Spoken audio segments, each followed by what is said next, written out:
Boa tarde, pessoal. Eu estou aqui no NIC BR com Antônio Moreiras.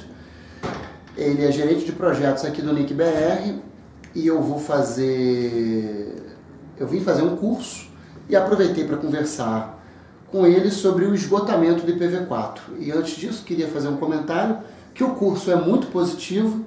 O curso é sobre boas práticas para sistemas autônomos, promovido aqui pelo NIC BR. E acho muito interessante quem se interessar e for AS ou deseja se tornar um AS, se inscrever no curso. Inclusive, uma parte do curso é ministrada pelo Antônio Moreiras. Moreiras, explica pra gente um pouco. O IPv4 está acabando no mundo ou já acabou? Bom, a distribuição do IPv4 é feita de forma hierárquica no mundo. Então, em algumas regiões ele já acabou. Ele já acabou na região da Ásia, já acabou na região da Europa.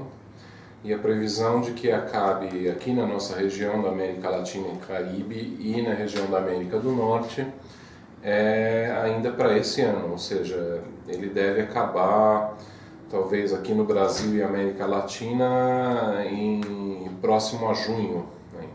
Junho desse ano? Junho desse ano. Então, praticamente pode dizer que já acabou na América Latina. Exatamente. O órgão que vê isso na América Latina é o LACNIC? Isso, é o LACNIC, mas aqui no Brasil quem distribui os IPs é o NIC BR, né? Tem dois países aqui na América Latina que tem organismos nacionais. Essa função a gente é chamado de NIR, National Internet Registry. Por que o NIC BR que distribui os AS e não o Brasil solicita direto ao LACNIC? É histórico, né? O NIC Brasil e o NIC México, eles já distribuíam os IPs antes do LACNIC existir. Eles são membros fundadores do LACNIC, quer dizer, o LACNIC veio depois e esses dois países optaram por continuar distribuindo. E aqui no Brasil a gente ainda tem a questão da diferença do idioma, né? O resto da América Latina praticamente todo fala espanhol e nós falamos português, então essa questão de ter independência nisso facilita. Agora, as regras são as mesmas, as regras que a gente segue aqui no Brasil são as regras definidas pelo LACNIC. Uma entidade que solicita um sistema autônomo, ela faz uma série de justificativas para solicitar esse bloco de IPv4. Isso é submetido ao LACNIC ou isso fica dentro do NIC BR? Isso fica dentro do NIC BR. Só é submetido, tem alguns casos em que, vamos dizer assim, tanto o pessoal do México quanto o pessoal do LACNIC revisa. Isso geralmente para solicitação de IPs, de mais blocos IPs e de grandes solicitações. Se alguém pede um bloco muito grande, aí todo mundo revisa em conjunto para evitar que tenha qualquer tipo de problema. Então, se tiver muitas solicitações, uma solicitação de um bloco muito grande, sim, uma solicitação anormal... Isso, não digo anormal, mas uma solicitação a partir de um determinado limite, aí todo mundo revisa em conjunto. A partir de junho, que está em cima, né? Acabando o IPv4, como é que vai ser? Não tem uma nova operadora de telecomunicações não pode solicitar, como é que vai ser isso? O que a gente considera como esgotamento, na verdade, é a gente atingir um limiar mínimo de peso, a gente ter um estoque de segurança. Então, primeiro é importante frisar que essa data de junho é uma data prevista, apesar da proximidade, isso pode ser um pouco antes ou um pouco depois ainda. É uma data que a gente prevê fazendo uma extrapolação do consumo atual de blocos. Mas vamos lá, o que vai acontecer então quando a gente chegar no esgotamento? A gente chama de esgotamento o alcançar de um limiar mínimo, que aqui na América Latina é 1/10. Então a gente está falando de um estoque que vale para a América Latina e Caribe, o estoque do LACNIC, que também é usado pelo NIC BR e NIC México. Então vocês não têm o estoque do Brasil, exatamente, não tem. O estoque, ele é do LACNIC. O estoque é América Latina e Caribe toda. Isso. Tá. E é esse que dá para acabar em junho. Isso, exatamente. Então, quando a gente chegar no /10, quando tiver só 1/10 no estoque, hoje a gente tem aproximadamente 1/8.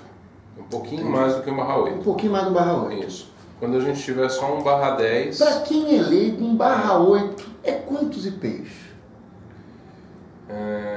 boa pergunta. Também não sei de cabeça não, precisa fazer conta aí. É muito IP, não dá para falar, não é tipo 1 milhão de IPs não, né? Muito não, mais. Não, é mais. É 32 menos 24, 2 elevado a isso. Entendi. 2 elevado a 1 milhão. Isso. Então é muito IP, não dá para falar. Não é 1 milhão. Enfim, tem que fazer conta, Tá, não sei bem. de cabeça não. Enfim, temos um /8, um pouquinho mais que o /8. Quando chegar no /10, o que vai acontecer? Quando chegar no /10, mudam-se as regras de distribuição. O que a gente tem? A gente tem, hoje, uma organização, ela pede a quantidade de IPs que ela precisa. Né? Ela justifica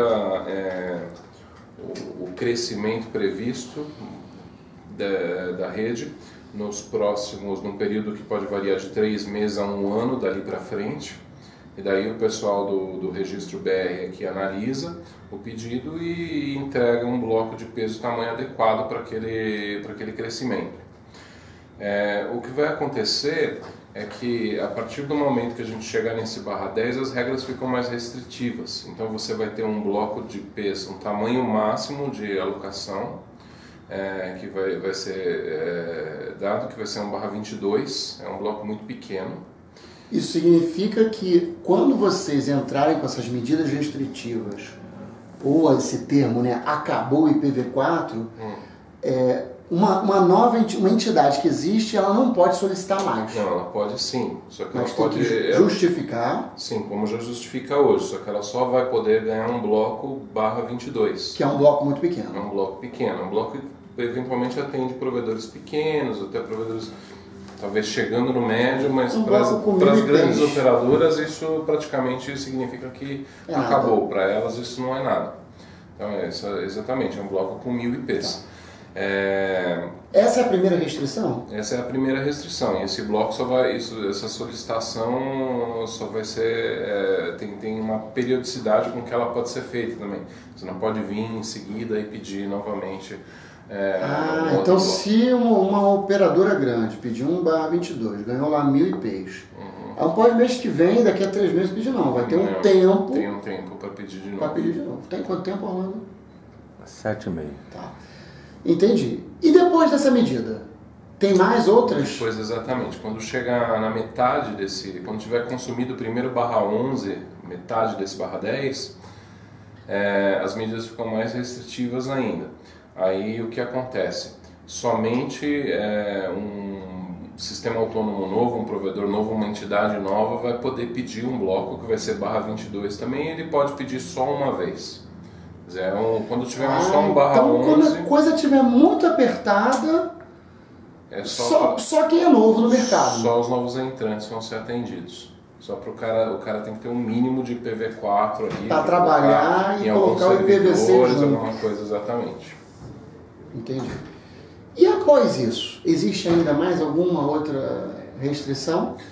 Não, após isso o IPv6 já vai estar tudo implantado na internet, o IPv4 vai ser inútil. Isso esperamos, né? E vai começar a sobrar, na verdade. Então, isso esperamos que aconteça. Sim.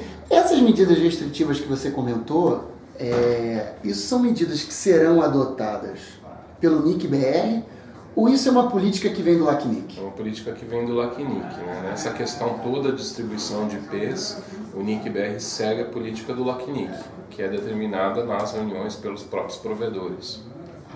Entendi. Tá bom, você gostaria de complementar alguma coisa, esse assunto do esgotamento do IPv4? O que você sugere para quem é um provedor atual? Implante IPv6. Implante na rede IPv6. Exatamente. Tá bom, pessoal, muito obrigado, um abraço.